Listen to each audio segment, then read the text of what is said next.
నమస్తే. Welcome to our channel. నేను మిషాల్ని. మాజీ ముఖ్యమంత్రి జగన్మోహన్ రెడ్డి గారు నిన్న ప్రెస్ మీట్ పెట్టి ప్రెస్ మీట్‌లో పరగామణి కేసు చోరీకి సంబంధించి కొన్ని విషయాలు వెలుగులోకి తెచ్చారు. అది చిన్న చోరీయే కదా అన్నాడు. మరి అది చిన్న చోరీయా? పెద్ద చోరీయా? అది పక్కన పెడితే తిరుమల తిరుపతి దేవస్థానంలో జరిగింది.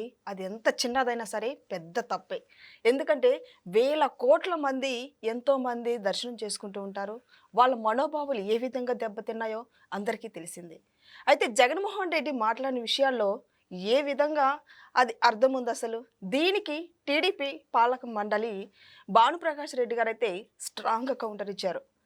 ఈ కౌంటర్‌కి జగన్మోహన్ రెడ్డి ఏ విధంగా స్పందించబోతున్నాడు? ఇలాంటి అంశాలను చర్చించే ముందు స్టూడియోలో ఉన్నారు సీనియర్ జర్నలిస్ట్ దుర్గకుమార్ గారు ఉన్నారు. వారిని అడిగి విషయాలను తెలుసుకునే ప్రయత్నం చేద్దాం. నమస్కారం సార్. నమస్తే మషాల్ని మన వీక్షకులు. సార్, నిన్న జగన్మోహన్ రెడ్డి గారు ప్రెస్ మీట్ పెట్టింది అందరికీ తెలిసిందే. కానీ ఆయన పరకమనే ఈ చోరీ గురించి ఇది చిన్న తప్పే కదా! చిన్న విషయమే గదా! ఎంత చిన్నదైనా, పెద్దదైనా ఇది తిరుమల తిరుపతి దేవస్థానం కాబట్టి అది చాలా చిన్నదైనా సరే పెద్ద తప్పే అది. కానీ ఆయన మాట్లాడిన విషయాల్లో ఇది వాస్తవం ఎంతవరకి కరెక్ట్ అయితే కాదు. కానీ దానికి భానుప్రకాష్ రెడ్డి గారైతే స్ట్రాంగ్‌గానే కౌంటర్ ఇచ్చారు. కానీ జగన్మోహన్ రెడ్డి దీనికి ఏ విధంగా స్పందించబోతున్నారు? దీని మీద మీ స్పందన ఏంటి సార్? ఇది పుండు మీద కారం జల్లినట్టుందమ్మా. జగన్మోహన్ రెడ్డి గారు నిన్న మాట్లాడిన తీరు హ్మ్. అత్యంత బాధ్యతారహితంగా ఉంది. తర్వాత ప్రపంచంలో ఉన్న కోట్లాది హిందువుల మనోభావాల్ని మరొకసారి దెబ్బకొట్టినట్టుగా ఉంది. అది చాలామంది బాధపడ్డారు. అతి సున్నితమైన అంశాన్ని, అతి ఆధ్యాత్మికమైన అంశాన్ని హ్మ్. ఆయన చాలా క్యాజువల్‌గా అది ఏముంది $9 దొంగతనమే. ఆ $9 దొంగతనం చేసిన వ్యక్తి 14,00,00,000 ఆస్తిని పశ్చాత్తాపం కింద దేవస్థానానికి రాసిచ్చాడని ఆయన చెప్పిన తీరు, ఆయనకి ఆ సంఘటన మీద పూర్తి అవగాహన లేదని కూడా తెలుస్తుంది. ఆయన తెలుసుకోవటానికి కూడా ప్రయత్నించట్లేదనిపిస్తుంది. ఒకవేళ తెలిసినా కూడా తెలియనట్టుగా నటిస్తూ దాన్ని తప్పుదోవ పట్టిస్తున్నట్టుగా అంతకన్నా స్పష్టంగా అర్థమవుతుంది. అది ఒక వ్యవస్థీకృతంగా 5 సంవత్సరాల పాటు జరిగిన దొంగతనం. అది ఎంత జరిగిందనేది ఎవరు కూడా అంచనా వేయలేరు. అసలు ఆయన అన్నట్టు $9 గనక అయితే మహా అయితే ఒక డాలరు ₹100 అనుకుంటే డాలర్ మహా ఉంటే వాళ్ళు ₹100 ఉండుండొచ్చు. $9 అంటున్నాడు ఆయన. $900 మళ్ళీ దాన్ని భారత రూపాయల్లోకి మార్చినప్పుడు 72,000 అని చెప్పాడు. మరి ఆయనకి మ్యాథమెటిక్స్ మీద ఉన్న అవగాహన ఏంటో మనకు తెలీదు. తర్వాత విదేశీ మారక ద్రవ్యం మీద మరి ఆయనకు అంత అవగాహన లేకుండా ఉంటాడా?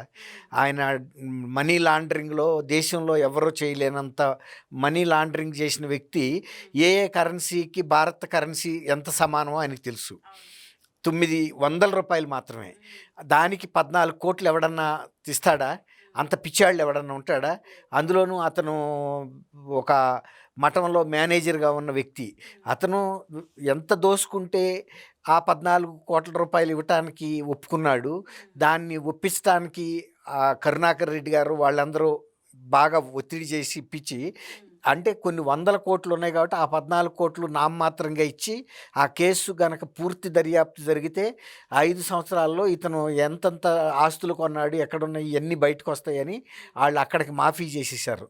దాన్ని తీసుకొచ్చి ఒక మెగా లోక్ అదాలత్‌లో పరిష్కారం చేశామని చెప్పి మమా అనిపించారు తప్ప, ఆ తర్వాత అతని దగ్గర ఉన్న ఆస్తులను కూడా వాళ్ళు బెదిరించి వాళ్ళకి సంబంధించిన వ్యక్తుల పేర్ల మీద రాయించేసుకున్నారని కూడా బాహాటంగా తిరుపతిలో చర్చ జరుగుతూ ఉంది. లేకపోతే ఒక కేసుని దాన్ని ఒక లాజికల్ కన్క్లూషన్‌కి ఎళ్ళాల్సిన కేసు అది ప్రభుత్వం దర్యాప్తులో. అట్లా కాకుండా మధ్యంతరంగానే వీళ్ళు ముగిచ్చేశారంటే వీళ్ళకి ప్రయోజనం లేకుండా అది జరగలేదు. అందుమూలన ఇవాళ టీటీడీ పాలక సభ్యుడిగా ఉన్న భానుప్రకాష్ గారు ఇవాళ జగన్మోహన్ రెడ్డి గారిని తూర్పార పట్టాడు. నువ్వు టీటీడీకి సంబంధించిన పవిత్రమైనటువంటి వ్యవస్థలో చాలా అపవిత్రమైన పనులు చేశావు, అరాచకమైన పనులు చేశావు, అవినీతి పనులు చేశావు, దుశ్చర్యలు చేశావు. ఆ తర్వాత ఇంకోటి ఏంటంటే లడ్డూ ప్రసాద విషయాల్లో అపచారాలు కూడా అనేకం జరిగినాయి. నువ్వు ఇవాళ గనక నిన్న మాట్లాడిన తీరు విషయంలో గనక నువ్వు క్షమాపణ చెప్పకపోతే నీ ఛానల్లో 24 గంటల పాటు పబ్లిక్ ఒపీనియన్‌ని సేకరించు. హిందువులు కోట్లాదిగా ప్రపంచవ్యాప్తంగా ఉన్నాళ్ళు ఎలా స్పందిస్తారో చూడు. నువ్వు ఇతరుల ఛానల్ని అయితే నమ్మవు కదా, నీ ఛానల్లోనే ఓపెన్గా డిస్కషన్ పెట్టు. ఓటింగ్ పబ్లిక్ ఒపీనియన్ పెడితే కనుక 24 గంటలు, ఇవాళ 1 గంటకు మొదలు పెట్టించమన్నాడు, రేపు 1 గంటకు క్లోజ్ చేయమన్నాడు. లేదు ఇవాళ 3 గంటలకు మొదలు పెడితే 3 గంటలకు క్లోజ్ చేయి. 24 గంటల్లో నీకు ఫర్గా ఎంత వస్తాయి, నువ్వు మాట్లాడిన మాటలకి వ్యతిరేకంగా ఎంతమంది ఓటేస్తారో చూడు. అప్పుడు తెలుస్తుంది అసలు నీకు తిరుపతి దేవస్థాన పవిత్రత గురించి కానీ వెంకటేశ్వర స్వామి చరిత్ర గురించి కానీ తెలియదు. కేవలం నువ్వు ముఖ్యమంత్రిగా ఉండటం వలన ఆ పట్టు వస్త్రాలు తీసుకెళ్ళటం, బ్రహ్మోత్సవాల సమయంలో తీసుకెళ్ళటానికి వెళ్తున్నావు తప్ప నీకు శ్రీవారి మీద గౌరవం కానీ, భక్తి కానీ, ఆరాధనా భావం కానీ లేవు. ఒక యాంత్రికంగా నువ్వు వెళ్ళావు అంతేను.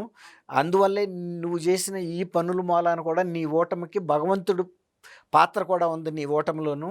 ఎందుకంటే శ్రీవారి క్షేత్రంలో అపచారం జరిగితే ఆయన ఖచ్చితంగా అటువంటి వ్యక్తులకి సరైన శిక్ష వేస్తాడు. ఇప్పటికైనా సరే మేము ఈ అంశాన్ని వదిలిపెట్టేది లేదు. జరిగిన పరకామణిలో జరిగిన డబ్బు మళ్ళీ పరకామణికి చేరే వరకు కూడా ప్రపంచంలో ఉన్న హిందూ భక్తులందరూ కూడా పోరాడుతూనే ఉంటారు, నీ మీద వ్యతిరేకత వ్యక్తం చేస్తూనే ఉంటారు. ఎందుకంటే ఆయన వడ్డీ కాసులు వాడు అనే పేరు ఉంది వెంకటేశ్వర స్వామికి, మరో పేరు. కాబట్టి ఆయన డబ్బునే మీరు ద్రోహం చేశారంటే ఆయన కూడా వదలడు. ఆయన డబ్బు ఆయనకు చేరే వరకు ఆయన ఆగ్రహానికి మీరు గురికాక తప్పదు. నీ జన్మలో కూడా వెంకటేశ్వర స్వామితో ఇలాంటి మాటలు, ఇలాంటి శాస్త్రాలు, ఈ పనులు చేసిన మీరు కానీ, మీ పార్టీ కానీ, తర్వాత ప్రజలు కూడా మిమ్మల్ని క్షమించరు. భగవంతుడు కూడా క్షమించడని కూడా ఆయన చాలా స్పష్టంగా చెప్పాడు. ఒకవేళ కనుక నిజంగా నీకు శ్రీవారి మీద ప్రేమే ఉంటే అది చాలా పెద్ద దొంగతనం. నువ్వు ఎంత చాలా చిన్న దొంగతనం అన్నట్టు చెప్పావు.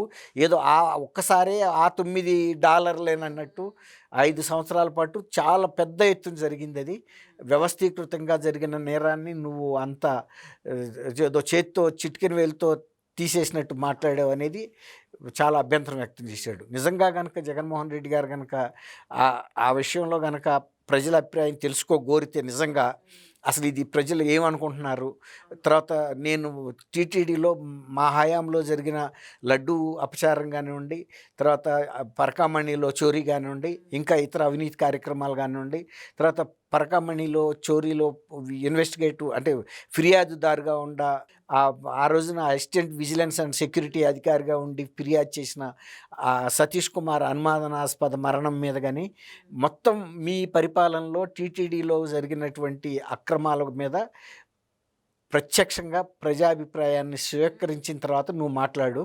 అప్పుడు మేము కూడా మాట్లాడతాము. నీకు ధైర్యం ఉంటే పెట్టు, లేదు నువ్వు కనుక ధైర్యం ఫేస్ చేసే ధైర్యం లేదంటే మేమేం చేయలేము దానికి. కానీ ప్రజలు మాత్రం క్షమించరనేది ఆయన చాలా స్పష్టమైన హెచ్చరిక చేశాడు. ఇది జగన్మోహన్ రెడ్డి గారు దీన్ని చిలికి గాలివాన్ చేసినట్టుగా ఆయన తప్పును ఒప్పుకుని దాని మీద చర్యలు తీసుకునే బదులు అందులో నేరాలని, ఆయన ప్రభుత్వంలో జరిగిన అన్ని కుంభకోణాలని సమర్థించుకుంటా మాట్లాడుతున్నాడు. అన్ని ఆధారాలు దొరుకుతున్నాయి. సిట్టు దర్యాప్తులో అనేక అరెస్టులు జరిగినాయి. అన్నిటికి సంబంధించిన ఆధారాలు బయటకు వచ్చిన తర్వాత కూడా ఇంకా దాన్ని దాగుడు మూతలు ఆడితే ప్రజలు సహించరు. అందరికన్నా ముందు అసలు ఈ దర్యాప్తు సంస్థల కన్నా ముందు ప్రజలే జగన్మోహన్ రెడ్డి గారి పరిపాలన అవినీతిమయమని తెలుసుకోబట్టే అన్నిటికన్నా ముందు ప్రజలు తీర్పిచ్చారు. ఆ తర్వాత కూటమి ప్రభుత్వం వచ్చిన తర్వాత దర్యాప్తు ఆదేశాలు ఇచ్చింది.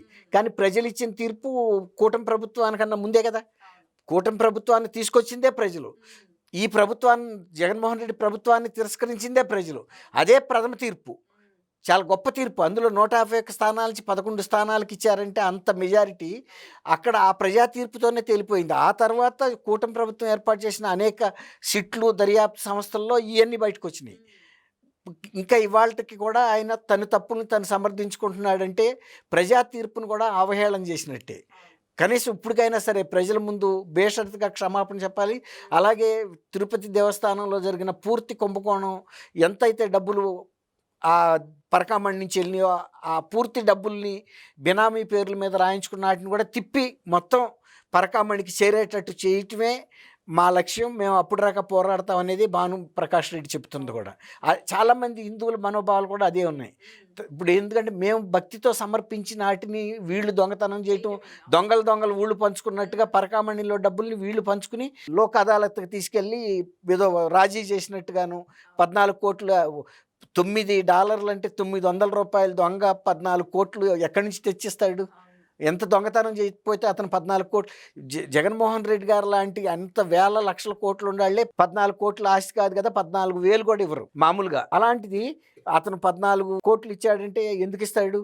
అంతకుముందు ఆయన 100 కోట్లు సంపాదించి ఆస్తులు కూడబెట్టుకోబట్టే కరుణాకర్ రెడ్డి గారు వాళ్ళు కూడా కనీసం ఈ మాత్రం అయినా ఇవ్వకపోతే బాగోదని ఆ 14 కోట్లు ఇప్పించి మిగిలింది వాళ్ళు సరి చేసేసారు. అసలు చిన్న చోరీ అన్నాడు. ఆ చిన్న చోరీ అయినా అసలు ఎందుకు చెయ్యాలి? తర్వాత ఇంకోటి అన్నాడు, వాళ్ళ చిన్న నాయకుడి మీద పెద్ద కేసు. అంటే మాదక ద్రవ్యాలని పరోక్షంగా ఈయన ప్రోత్సహిస్తున్నాడు అని కూడా, పరోక్షం కాదు ప్రత్యక్షంగానే ప్రోత్సహించినట్టు. ఆ కొండారెడ్డి ఆయన వైజాగ్ వాళ్ళ స్టూడెంట్ లీడర్, అతను మాదక ద్రవ్యాలు సింథటిక్ డ్రగ్స్ తీసుకొచ్చి అమ్ముతుంటే అది కేసు పెడితే అది కూడా చిన్న వ్యక్తి మీద పెద్ద కేసు అని అంటాడు. అంటే ఈయన టైంలో అసలు పెద్ద కేసులు కూడా పట్టించుకోలే. గంజాయి కొన్ని 100 ఎకరాలు 1000 ఎకరాల్లో పండించుకుంటే కూడా వీళ్ళ నాయకులతో కుమ్మక్కయి వాళ్ళకు లబ్ధి జరుగుతుంది, నాకు లబ్ధి జరుగుతుంది కాబట్టి పట్టించుకోకుండా మొత్తం దేశవ్యాప్తంగా గంజాయిని ఆంధ్రప్రదేశ్ నుంచి సరఫరా చేశారు. కాబట్టి ఆయనకు అన్నీ చిన్నగానే కనపడుతున్నాయి, ప్రతి వాళ్ళు చిన్నాడే. కానీ అతను చేసిన డ్యామేజీ, ఇప్పుడు ఒక పార్టీ అధ్యక్షుడిగా ఉండి ముఖ్యమంత్రిగా చేసిన వ్యక్తి ఒక డ్రగ్ డీలర్ని సమర్థిస్తాడా? అట్లాగే నిన్న అరవ కామాక్షమ్మను కూడా వాళ్ళ పార్టీకి చెందిన కాకాని గోవర్ధన్ రెడ్డి సమర్థిస్తా మాట్లాడుతున్నాడు. ఆ అమ్మాయి డ్రగ్ అమ్మటం, గంజాయిలు అమ్మటమే కాకుండా హత్యా నేరాలు కూడా చేయించింది. అయినా కూడా వాళ్ళు సమర్థిస్తా మాట్లాడుతున్నారు. ప్రజలు ఇది చూస్తున్నారు, తగిన గుణపాఠం ఆల్రెడీ చెప్పారు. ఇంకా ఎన్నిసార్లు అయినా కూడా ఇటువంటి గుణపాఠం నేర్చుకోని వ్యక్తులకి ప్రజలు పదే పదే కూడా అదే గుణపాఠాలు చెప్తారు. Thank you. థ్యాంక్ యూ అమ్మ శాలిని.